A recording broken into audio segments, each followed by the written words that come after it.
Hi, it's Dwyer, gamblersadvisory.com. Remember, the opinion you should follow should be your own. Just consider this video to be a second opinion from a complete stranger online. Let's talk about a fight taking place between unbeaten Kell Brook and old pro Matthew Hatton. Now, the sports books have installed Kell Brook as a huge favorite. But what do we really know about Kell Brook? You know, maybe I just am a bit of a skeptic, but I was really disappointed by the end of his fight against Rafael Jakowicz. Now, let me point out, sometimes I don't believe the judging in fights. Sometimes I don't believe the television commentators. Jakowicz is a guy who has fought people like John Zavek. He, is excellent in the later rounds. He's an excellent litmus test for any young fighter. And there he was in the 6th round against Kell Brook. I know the British television announcers wanted you to believe that, this fight should be stopped and that Kell Brook was dominating the fight. But understand, in a 12-round fight, boxers can use strategy. And if you're fighting a guy with great power, great hand speed, and great foot speed like Kell Brook, who is untested stamina-wise, who is untested on the inside, right? I don't care what the guy's record is. It could be unbeaten.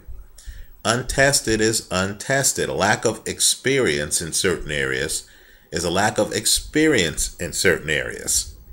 And so if you're Jakowicz, you might well, like Ali against George Foreman many years ago, generation ago, you might well decide, okay, I can't match this guy physically early in the fight, especially not before his home fans.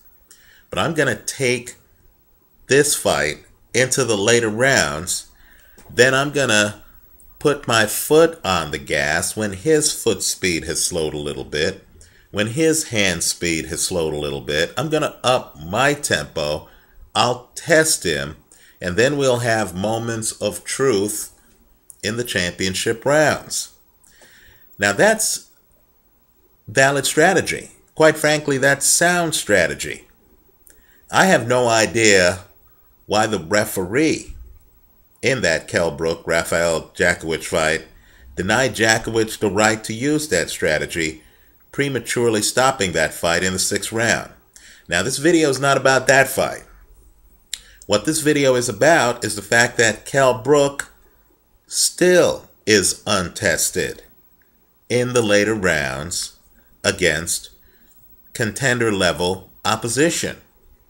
Right? We haven't seen Kell Brook, for all of the power, for all of the hand speed, right? For all of his ability to drop a shoulder and hit you with very hard body shots from distance. We haven't seen Kell Brook tested by a savvy defensive fighter who has his wits about him late in a fight. You knew Jakowicz was prematurely stopped because as soon as the referee jumped in and stopped that fight, he objected. This was a fighter who was fully conscious, right? This would be the equivalent, in my opinion, of, stopping a fight involving a proven vet like Shane Mosley in the 6th round before Mosley has an opportunity to step it up late and test his opponent.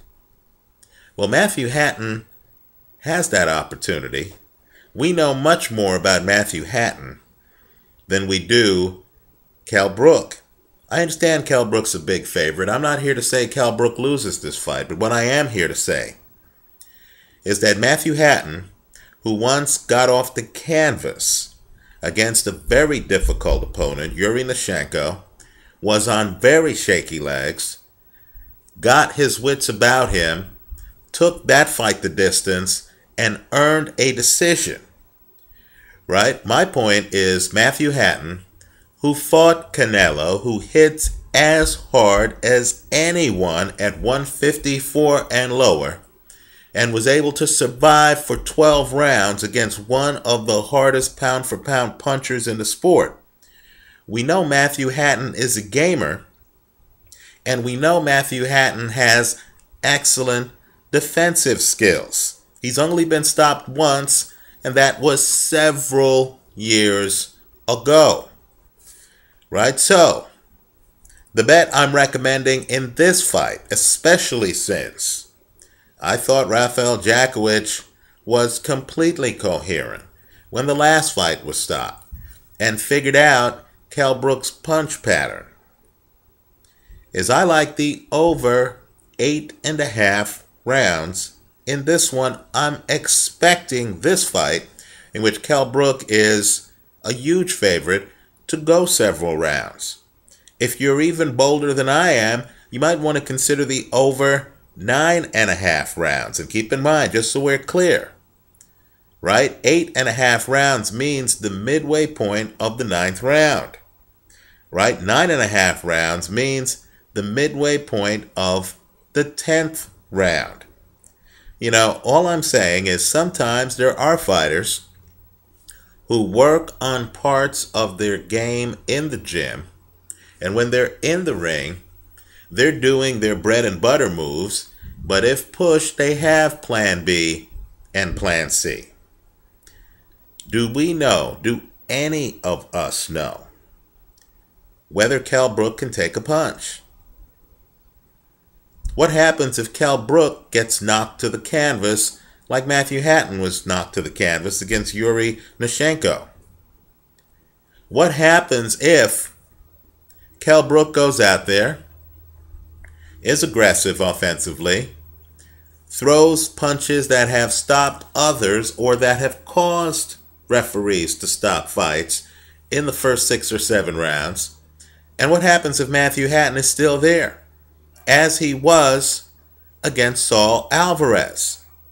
Worse yet, what happens if Matthew Hatton, who's primarily a mid-range hooker, right? What happens if Matthew Hatton actually starts shortening the distance and cutting off the ring, right? There's a big difference between the Matthew Macklin versus Sergio Martinez fight, where Macklin is a mid-range hooker, Martinez likes to operate primarily from distance, and this fight, right, where Matthew Hatton is primarily a mid-range hooker and Kell Brook likes to operate from distance.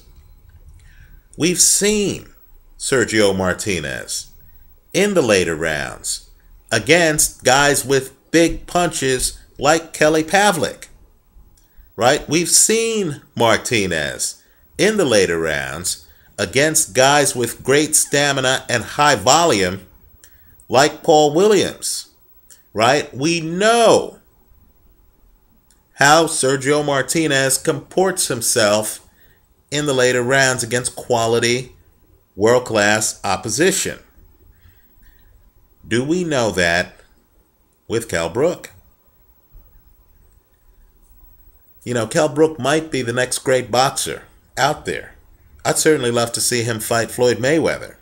But again, we know in the later rounds that Floyd Mayweather is still hard to hit. We know what Floyd Mayweather does in rounds 9, 10, 11, and 12 because we've seen it. He's proven. We don't know that with Kell Brook. Maybe the answers are all superlative. Maybe Kell Brook is the future. We don't know that now. What's happened is Kell Brook has fought a series of guys, Lovemore Rendu, Michael Lomax, who don't match his foot speed and who aren't defensively gifted. So he's able to impose himself offensively on them, fighting the same fight every fight.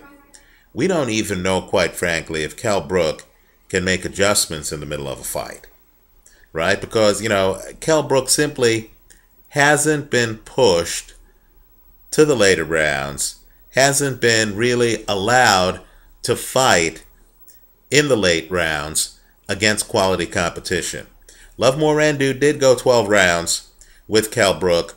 Lovemore Ndu was so outgunned physically that the later rounds of that fight really weren't a threat to Kell Brook, right? Unfortunately, it might surprise some people, but did you know that the Lovemore Ndu fight is the only fight since 2009 that Kell Brook has fought that has gone past the 6th round?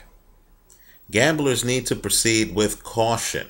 I would bet distance over picking a side in this one. I like the over 8.5 rounds. I'm expecting this fight to go several rounds. I'm expecting Kell Brook to face a challenge in getting to Matthew Hatton, who's an old pro who knows his way around the ring and who has a proven track record of going several rounds against quality competition. Let me know what you think. Leave your comments for me here online. Visit us at gamblersadvisory.com. Thanks for watching.